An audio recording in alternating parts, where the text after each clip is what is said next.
Tricky, but it is all working now.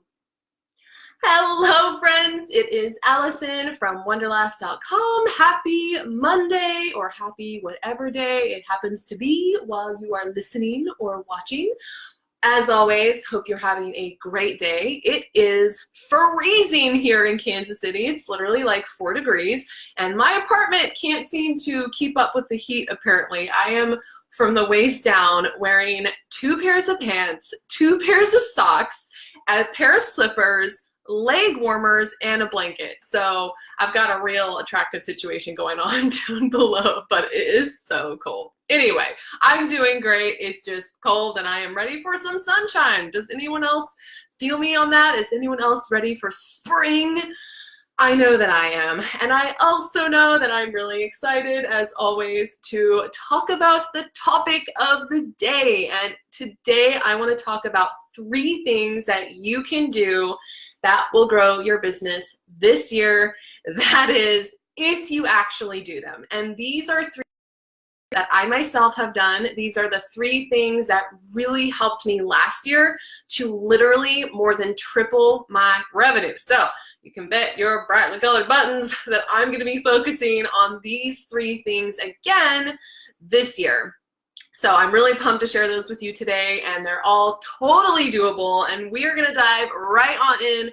But first, this lovely episode is brought to you by my brand spanking new mini course called Integrate, where I show you exactly how I organize and automate my business in order to supercharge my productivity and my results. So if you ever wonder how the heck I get everything done, we're talking weekly content, blog posts, podcast episodes, social media, email, customer support, helping my students, all the things while maintaining a life, then this mini course is literally it. I show you not only how I get everything done, but I literally give you the copy paste templates that I use to run my business. So if you are right now feeling overwhelmed, or you're struggling to get it all done and your business stuff is all over the place, then be sure to check it out. Spanking new. You can see it on my website, wonderlast.com/integrate. Again, that is wonderlast.com/integrate. Or you can just go on over to my website, wonderlast.com, and in the top main nav, you will see courses, and you can click on that. But now back to the topic at hand. Let's talk about 3 things that you can do that'll grow your online business big time this year if you actually do them. Starting with number 1, go all in on one revenue generating thing for 3 months. So instead of focusing on creating and selling multiple different things, or maybe doing multiple different promotions, give 100% of your focus and your efforts on just one revenue generating thing for 3 months. Because one of the best ways to not gain traction and to not gain momentum is by spreading yourself too thin, trying to do too many things, trying to have too many revenue generating offers that you're focusing on. And not only that, but it confuses. A lot of times people will have multiple different revenue generating things that they're focusing on, or even multiple different businesses in multiple different niches, because they are afraid. They're afraid to go all in on one thing in case that one thing fails. And if you can't see me, I am doing air quotes when I say fail, because you might know this about me already, but I always say there is no such thing as failure. Failure really is just an illusion. There are only learning opportunities and opportunities to grow. I've got a whole episode on that, by the way, episode number 3, if you want to hear me talk more about that. But the reason why a lot of times people choose a lot of things to focus on, be it different revenue generating offers or businesses, is because they're afraid to go all in on one in case it quote unquote fails. And I've been there too. Like, I've been there before. It's scary to go all in something. There was a period in 2016 where I was jumping from promotion to promotion and on different course to different course, because if deep down I was being honest with myself, I was afraid to just Because what if that one, it didn't take off? Or what if by going all in, I would have wasted time on something that didn't work? And so I spread myself too thin, jumping from thing to thing. And in the long run, I believe that really hurt my growth. Not only that, but it made me feel completely overwhelmed. So going all in is scary. And because people don't go all in on one thing and they've got a bunch of different paid offers, it's really going to be so much harder to gain traction, to gain that momentum. It's like by focusing on more things, you're essentially allowing yourself a bunch of backup plans.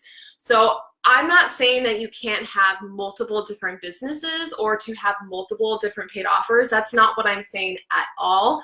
But what I am saying is that if you currently have multiple paid offers or you've got multiple businesses going, but they're not sustainable, they're not bringing in consistent, sustainable revenue and running like a well-oiled machine, then I'm willing to bet that the reason is because you haven't truly gone all in with just one thing, and therefore you're not gaining that.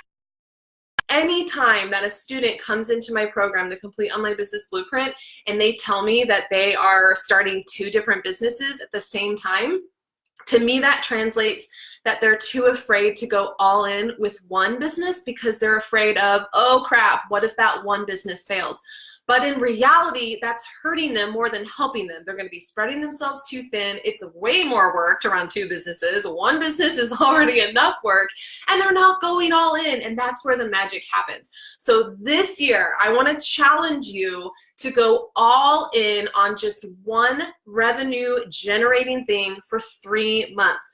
Why 3 months? 3 months is the perfect amount of time for you to actually give it the amount of attention and focus that it needs. But 3 months is also a good amount of time so that if it's not working, you can pivot. Or if it is working, you can really plan out the next 3 months to build on that. So 3 months is kind of like the magic number. That's why I do all of my planning in quarters, but really going all in with one thing. So what that looks like is every single day when you're doing your stuff and you're planning out your schedule and your tasks, doing all of those things towards that one revenue generating thing. So you are creating that thing if it still needs to be created, you are promoting that one thing, you are marketing that one thing, you are getting that one thing out there, you're getting people in it, you're talking about it, you're getting feedback from people about it, you're putting systems into place for selling it, you're not focusing on multiple different things. So if you've currently got multiple revenue generating things that you're trying to create and sell at the same time, I challenge you to do just one. This is something I did last year. I literally spent 4 months focusing all of my attention on just one thing. And that paid off huge because I was able to focus on what was working, what was not working. I gave all my attention. I got the momentum. I put systems into place, and it paid off. And then once it was running like a well-oiled machine, then I moved on to focusing on the next thing. So focus all of your efforts on one thing because you're gonna get more momentum that way, and your sanity is going to be more intact, I promise, if you're not doing 100 million things.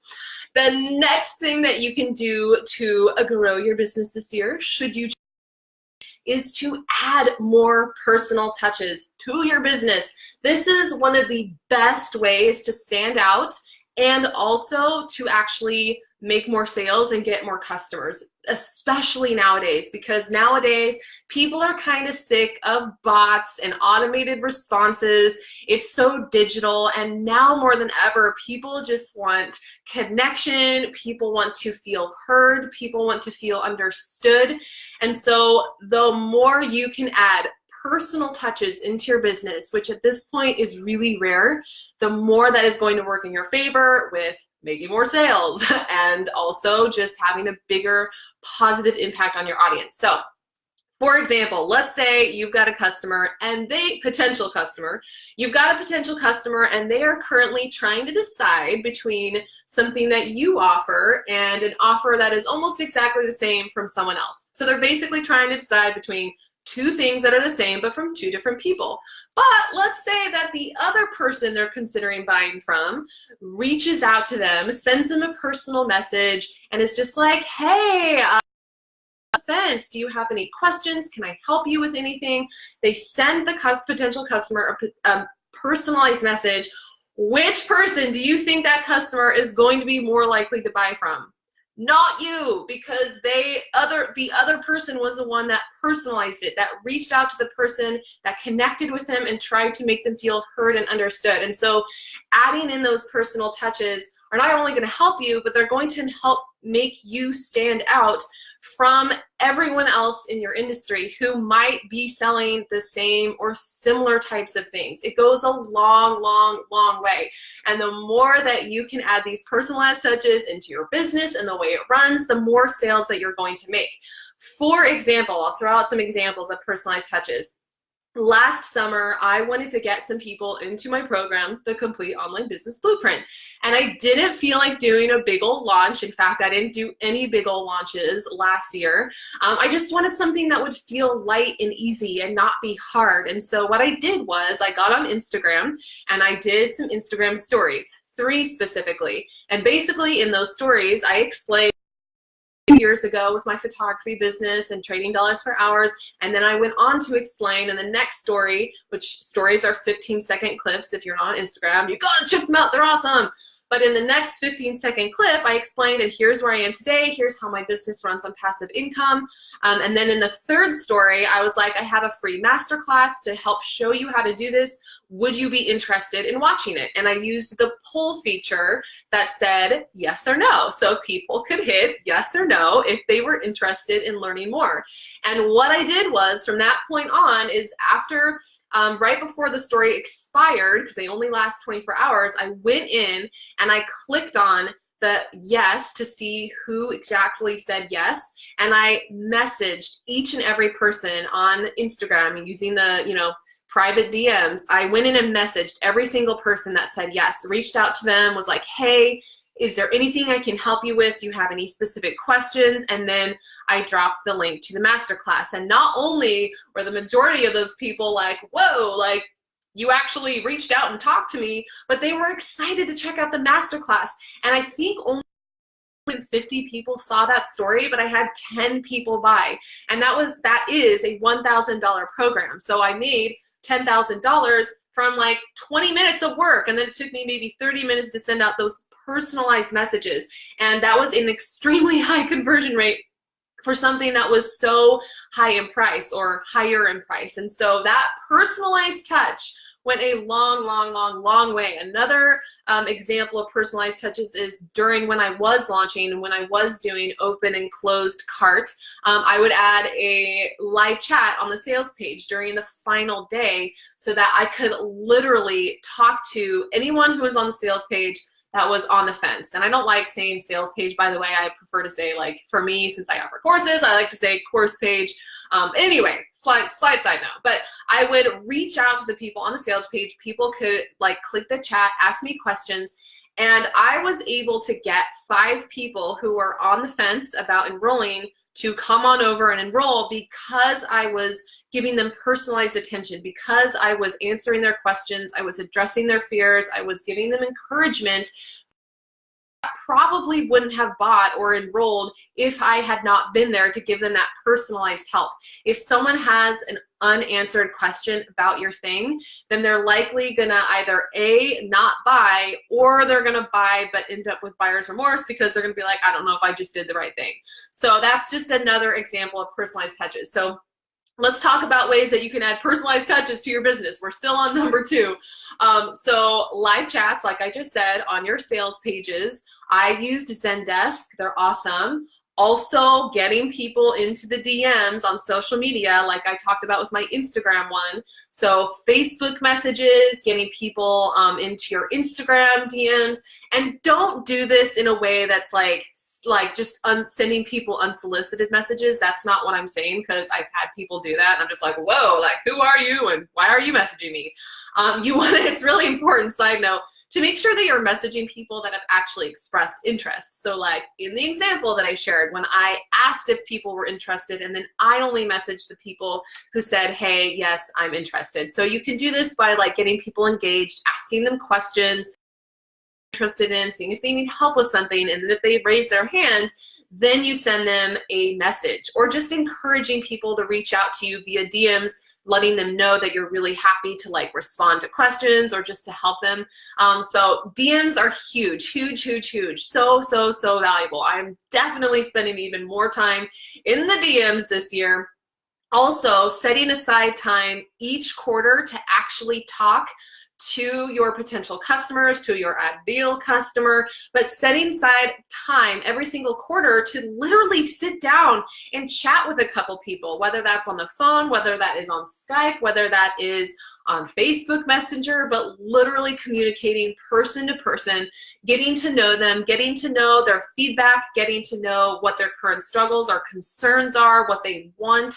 This is so valuable, and it's one of the best ways to grow your business. So that's another way you can have personalized touches, is by straight up just talking to people. Also doing sales calls. So I don't do a lot of sales calls, but I have before. Basically, I don't think these are good for, side note, if you have like really low price point things.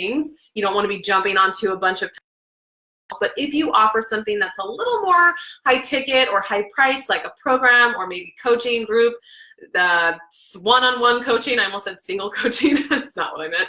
But if you offer something more higher priced, offering to get on the phone with people who are unsure for like 10 or 15 minutes just to see if they're a good fit is so valuable, and it means so much to the person who's considering buying if you are willing to like just sit down with them one-on-one and talk them through it.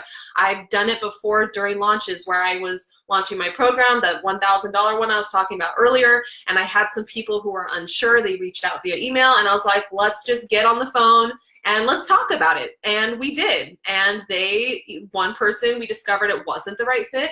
That's totally fine. It's not for everyone. And then I was able to get someone who it was the right fit for into the program.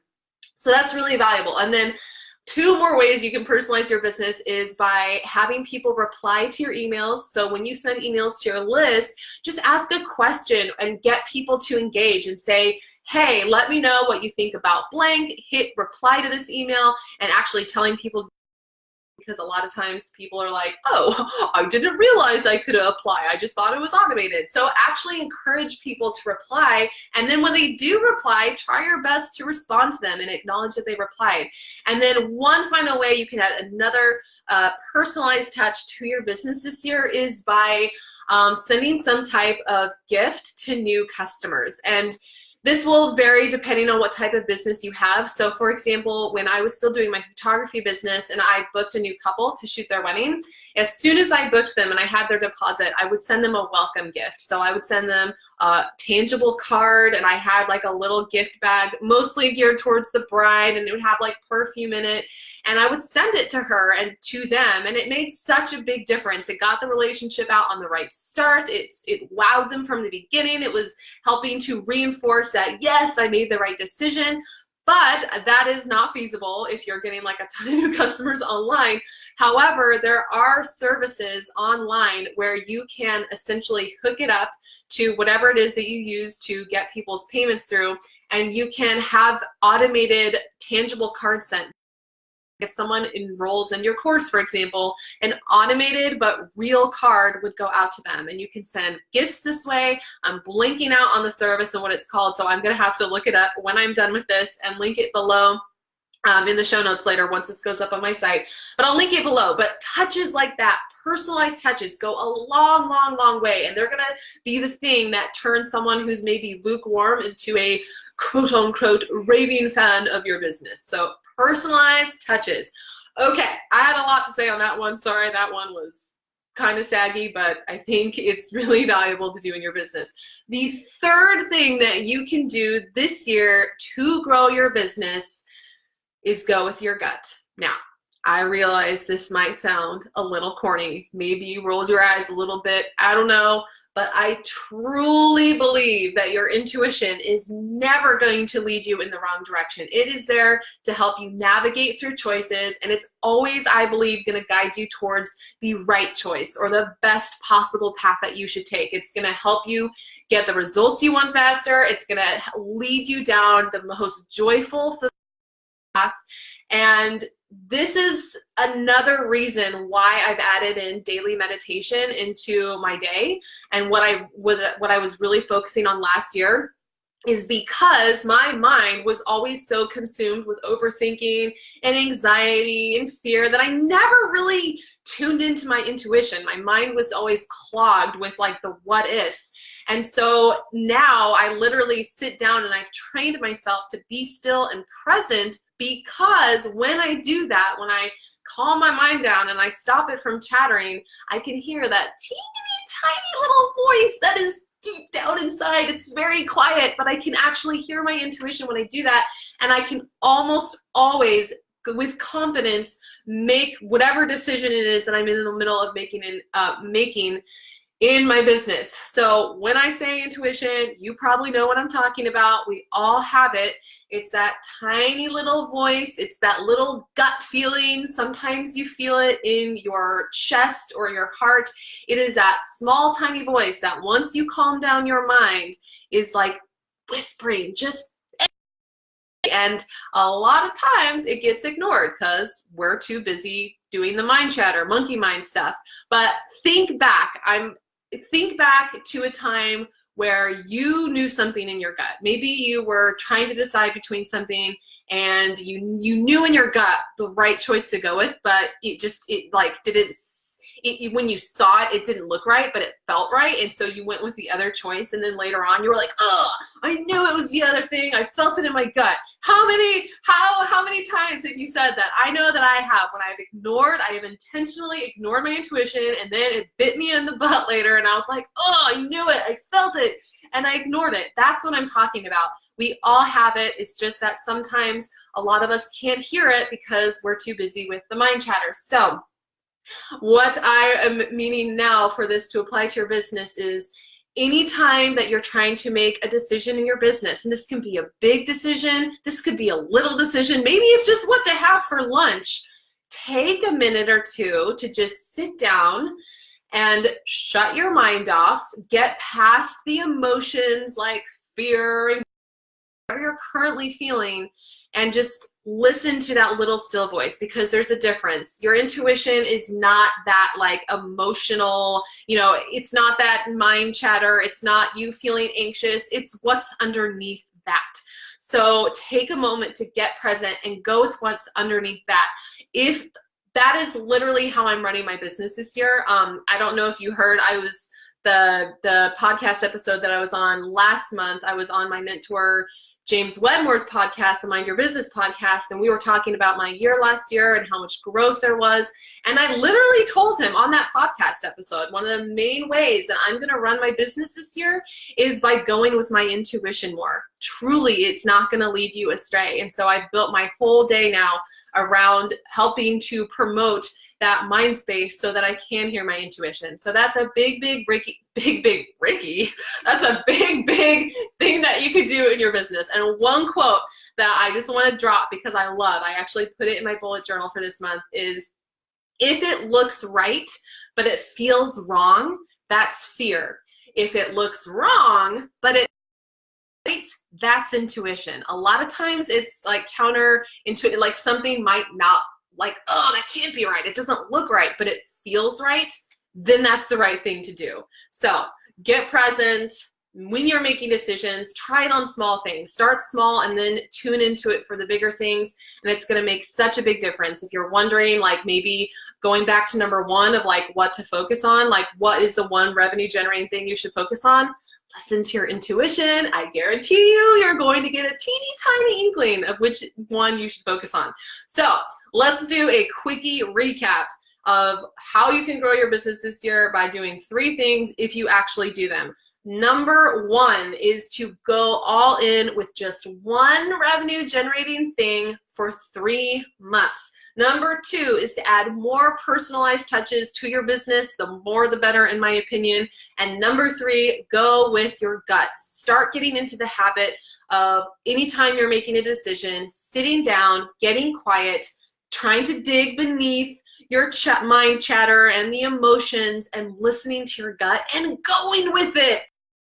the easier it's going to be, and the stronger and more clearly you're going to start hearing your intuition, and things are just going to start unfolding in the most beautiful way, I promise. So with that, it is time to take action. I've got one action step that I want you to take, preferably today, and you can do it in about 20 minutes. So your action step is to sit down and write down one revenue generating activity that you will focus on for the next 3 months. And if you're wondering what activity that is, then practice using your intuition and going with your gut. Get quiet. And if you would like some bonus points, then also write down one personalized touch that you could implement into your business this week. We just went over a ton of them, so choose one. Maybe you'll start, getting people into your DMs on Instagram. Maybe you'll start reaching out to people on Facebook. Maybe you will sit down and talk with some of your potential customers, but choose one personalized touch to implement into your business this week. Go on and just try it, see what happens. But if you make that a thing for the entire year, I promise you, you're going to see so much growth. It will be inevitable. Okay, well, that is it for today's episode. I went over. I am so sorry, by the way. I intended for these episodes to always be between 15 minutes and 25 minutes, and the last few have been more like 35. So thank you for sticking with me until the end. I promise that I will do a more short and precise episode in the next, but I hope that you have found this helpful.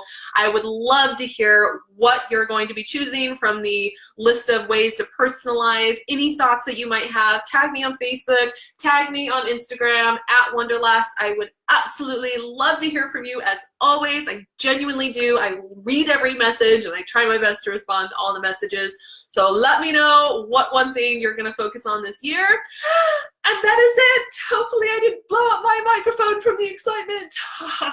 Okay. Bye for now. Oh, I can never turn off all the things.